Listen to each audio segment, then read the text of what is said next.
Come here, bear, bear. Oh, you do not like being held by Dad. Bear. Come on, man. What could be back there? Hey, this is Matt O'Leary, and that was my cat Bear. Thought it was pretty appropriate to bring him into this. And today it's a review of the new album Boo Boo from Chaz Bear Bundick, otherwise known by his musical moniker Toro y Moi, or Bull and Me. I think most indie music fans are pretty aware of his trajectory, but let's recap. He debuted in the summer of 2009, the summer of chillwave, that sinking ship of a genre that blended psychedelic pop and bedroom electronica into this, well, chill wave kind of says it all. That debut was called Causers of This, and it was actually endorsed by Kanye.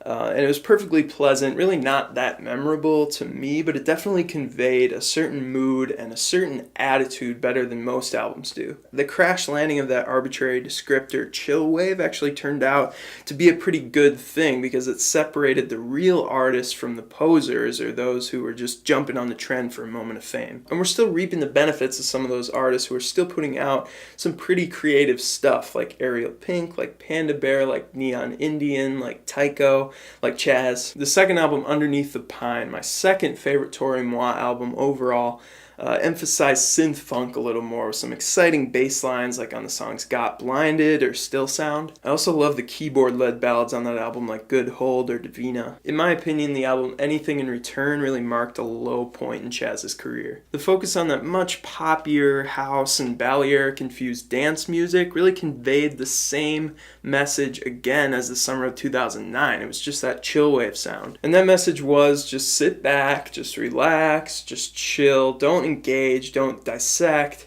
It was really just background music. Then What For came along in 2015 and ditched the corny vocal samples and the clave beats and the vinyl crackle for a straight 70s rock and disco approach. But styles and instruments aside, what makes What For my favorite Toro y Moi album is the songs. That's it. Interesting chord changes, emotional payoffs, dynamic melodies. It's really a hard thing to quantify, but I think What For did it best.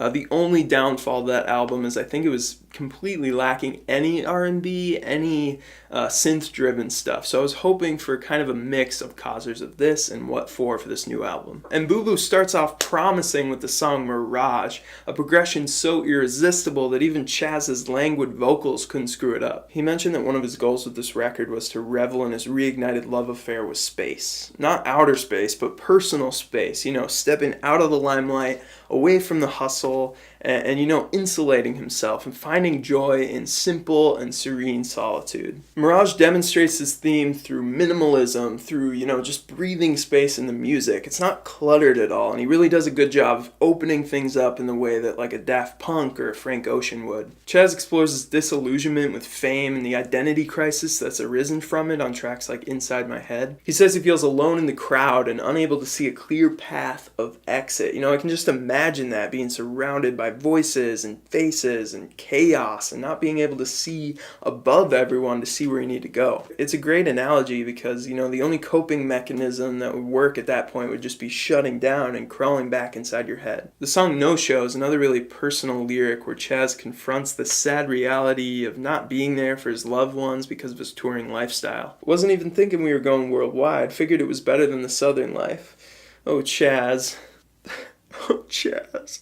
I really appreciate the vulnerability he shows on this album. I think the lyrics are a definite strength. And I can really relate to that last song, What Is Wrong with the World? It's got me thinking too much. But musically, there came a point on this album, probably right in the middle in that trio of tracks, Pavement, Don't Try, and Windows, where I realized he was kind of going for vibe above anything else. Where the sense of space opens up so wide that any sense of discernible melody or structure just falls right through. The song Windows really irks me for some reason. I think it's because it reminds me of a Drake song where you got some trendy island percussion and just about nothing else. It's just completely bare, and then Drake mumbles some vapid line, more so just speaking than actually singing. That is Windows to me, just completely lacking life, lacking any flavor, just 2017 wallpaper. Unfortunately, You and I kind of falls in the same category. The unoriginal piano progression just repeats and repeats into oblivion, and the song goes nowhere dynamically.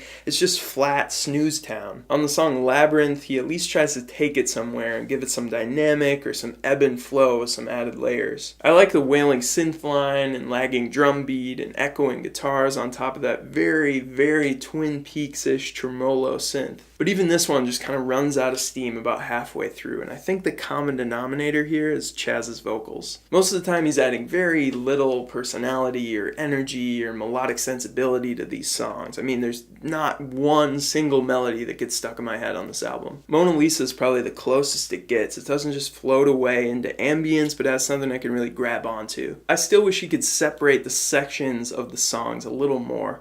The choruses are almost all the same chords as the verses. Too often when I sit down to listen to this thing, and I've done it like 6 or 7 times now, it just floats on by and I don't get swept up in the current. With What For, I could point to individual tracks that seemed labored over. Like the melodies and just the overall sequence of things were molded and sculpted and eventually perfected. Like The Flight, like What You Want, like Yeah Right. But on Boo Boo, Chaz moves away from this craft, appearing less as a songwriter and more as a sound writer. I can definitely see the appeal of this if you just want to vibe with it, drive with it, sleep with it. It's just not for me, so I'm giving it a 5 out of 10.